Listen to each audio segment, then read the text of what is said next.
శ్రీ కోదండరాజ రామస్వామి ఆలయం ముందు శ్రీ విశ్వావసు నామ సంవత్సర పంచాంగాన్ని TTD chairman BR Naidu, JEO వీరబ్రహ్మంతో కలిసి ఆవిష్కరించారు. ధర్మ ప్రచారంలో భాగంగా టీటీడీ ప్రతి ఏడాది తెలుగు సంవత్సరాది అయిన ఉగాది నాటి పంచాంగాలను ముద్రించి భక్తులకు అందిస్తున్న విషయం తెలిసిందే.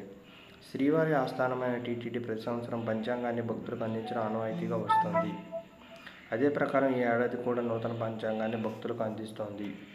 ఇందులో భాగంగానే రాబోయే శ్రీ విశ్వాస నామ సంవత్సర పంచాంగాన్ని ఆకర్షణీయంగా ముద్రించింది.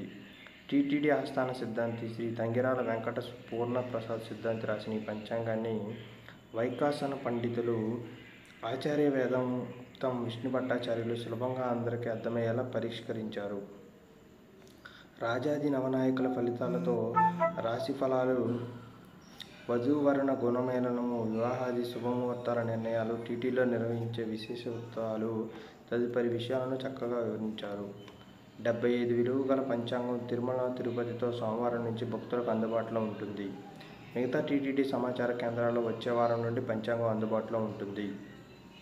ఈ కోదండ రామస్వామి వారి వార్షిక బ్రహ్మోత్సవాల పోస్టర్లు, ఆలయ చరిత్ర తెలియజేసే కరపత్రాలను TTD chairman BR Naidu, JEO వీరబ్రహ్మంతో కలిసి ఆలయం ముందు ఆవిష్కరించారు. కోదండ రామస్వామి ఆలయంలో ఆదివారం ఉదయం ఈ కార్యక్రమం జరిగింది.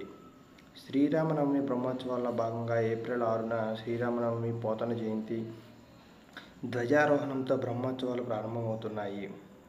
ఏప్రిల్ 9న హనుమంత వాహనం, ఏప్రిల్ 10న గరుడ వాహనం, 11న శ్రీ సీతారాముల కళ్యాణం, 12న రథోత్సవం జరగనున్నాయని తెలిపారు.